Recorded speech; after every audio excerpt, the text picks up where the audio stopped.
Bonjour Léa, bonjour à toutes et à tous. Aujourd'hui, j'aimerais vous parler des téphilines. On en a parlé de la paracha la semaine dernière, on en parle dans cette paracha de cette semaine.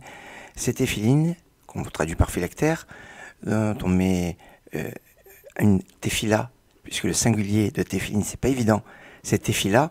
Et quand on veut parler du boîtier, on parle le baït de la maison, comme du baït Amikdash, du temple de Jérusalem. C'est comme si on mettait un Beth Amikdash sur soi, parce que les téphilines vont nous conférer une kedusha, une sainteté extraordinaire. Alors, sur les téphilines de la tête, il y a une anomalie remarquable, c'est qu'on retrouve un chine qui est en relief. Alors, d'un côté, le chine est normal, et de l'autre côté, le chine qui normalement a 3 branches, d'un autre côté, il est à 4 branches. Alors, évidemment, la présence du chine et la présence d'un chine bizarre à 4 branches est interpellante. Il y a une explication intéressante qui nous dit qu'en fait, à travers les téphilines, c'est comme si on avait tout le camp des enfants d'Israël quand ils étaient dans le désert. En effet, les téphilines sont cousues avec 12 points de couture, 3 de chaque côté. 3 de chaque côté. Ça nous rappelle que quand les enfants d'Israël étaient dans le désert, ils étaient autour du Mishkan, du sanctuaire, et il y avait 3 tribus de chaque côté. Ainsi, on aurait à travers les téphilines un petit peu tout le camp. Et au centre, qu'est-ce qu'il y avait? Eh bien, le Mishkan, le sanctuaire, c'est un petit peu le boîtier des téphilines. Et puis, on pourrait dire même mieux, c'est un petit peu comme le Aron HaKodesh, l'Arche Sainte. Et sur l'Arche Sainte, il y avait le propitiatoire, le caporette, sur lequel il y avait des chérubins, les kérouvim. Et on va dire que ces kérouvim étendaient leurs ailes l'un vers l'autre. Eh bien, certains vont dire que à travers les téphilines, le chine des téphilines, on va pouvoir un petit peu reconnaître ici les chérubins qui se prêtent à s'enlacer l'un l'autre. Et il y a ici donc comme une sorte de Aron HaKodesh, d'Arche Sainte sur notre tête. Alors pourquoi d'un côté 3 et de l'autre côté 4 branches?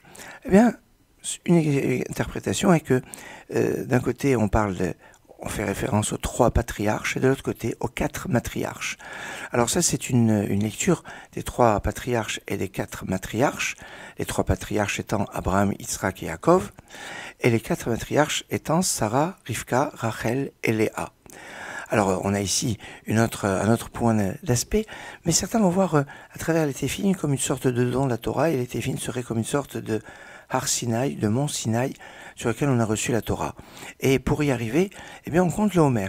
On compte Homer à travers les 49 jours.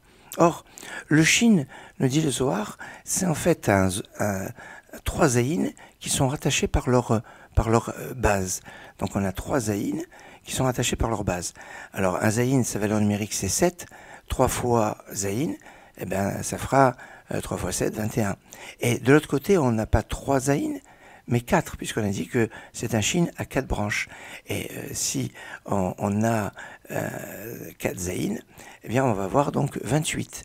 28 et 21, cela va faire 49.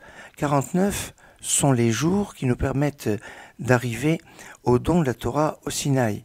Alors il y a ici une leçon intéressante sur le don de la Torah et les téphilines. Le man tiye Torah Hashem beficha. Le texte nous dit, quand tu as été téphilines, afin que la Torah de Dieu soit dans ta bouche. Alors le lien avec l'étude de la Torah, le lien avec le Mishkan, le sanctuaire, l'Arche Sainte, les patriarches, les matriarches, les téphilines. C'est donc un élément, un objet qui est porteur de très très nombreux sens et symboles qui sont là pour nous parler, pour nous élever et pour nous permettre de nous attacher à Dieu à travers la tefila, la prière, qui peut avoir 2 sens, la prière ou le singulier de téphiline. Excellente journée.